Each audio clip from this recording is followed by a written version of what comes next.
ഇപ്പോ ചേച്ചി ചോദിച്ചല്ലോ എങ്ങനെയാണ് യുദ്ധം ഉണ്ടാകുന്നത് എന്ന്.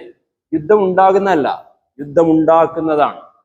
ഓരോ യുദ്ധവും ഉണ്ടാകുന്നത് രാജാക്കന്മാരുടെ പ്രോപ്പർട്ടി നിലനിർത്താനും വ്യാപിപ്പിക്കാനുമാണ്, അവരുടെ ഈഗോ നിലനിർത്താനാണ്.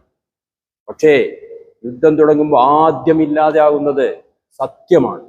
ആദ്യത്തെ ബോംബ് വന്ന് വീഴുന്നത് സത്യത്തിന്റെ മുകളിലായിരിക്കും. പിന്നീട് യുദ്ധവാർത്ത വായിക്കുന്ന അവതാരകന്റെ മിടുക്ക് പോലെ, വാക്കുപോലെയാണ് നമ്മൾ യുദ്ധത്തെ കാണുന്നതും വ്യാഖ്യാനിക്കുന്നതും. പക്ഷെ യുദ്ധത്തിൽ എന്നും ആദ്യം ഉണ്ടാകുന്നത് കുഞ്ഞു കുഞ്ഞു കബറുകളായിരിക്കും, കുഞ്ഞു കുഞ്ഞു സെമിത്തേരികളായിരിക്കും. ഈയിടെ നടന്ന ഇറാൻ യുദ്ധത്തിൽ പോലും പിറ്റേ ദിവസം തന്നെ ടെഹ്റാനിൽ 90ഓളം കുഞ്ഞു കബറുകളാണ് ആദ്യം ഉണ്ടാവുന്നത്. യുദ്ധത്തിന്റെ കരിമേഘങ്ങൾ പെയ്തൊഴിഞ്ഞുമ്പോൾ ആ നാട്ടിൽ പിന്നെ ബാക്കിയാവുന്നത് എണ്ണമറ്റ അനാഥങ്ങളായിരിക്കും. ജീവിതത്തിന്റെ എല്ലാ പച്ചപ്പും തകർത്ത വരണ്ട ഭൂമിയായിരിക്കും. ആരും ഒന്നും നേടുന്നില്ല. ഈയിടെ എഴുതിയ ഒരു കവിതയിൽ തന്നെ പറയുന്നുണ്ട്, താനാണ് വലുതെന്ന കാട്ടുചിന്ത മാറ്റിയാൽ കാണാം ലോക നന്മ. താനാണ് വലുത് എന്നുള്ള ചിന്ത എവിടെ വന്നു? അത് വീട്ടിൽ വന്നാലും നാട്ടിൽ വന്നാലും അവിടെ യുദ്ധം തുടങ്ങും.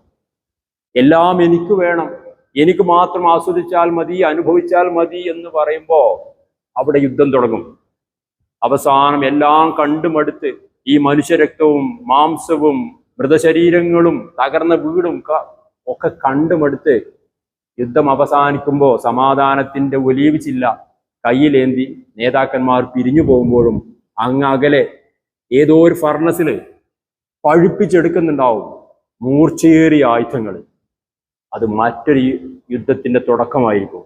പക്ഷെ അന്നും രാജാക്കന്മാർ പറയും, ഇത് സമാധാനത്തിന് വേണ്ടിയാണ്, ഈ യുദ്ധം സമാധാനത്തിന് വേണ്ടിയാണ്. ഒരു യുദ്ധവും സമാധാനത്തിന്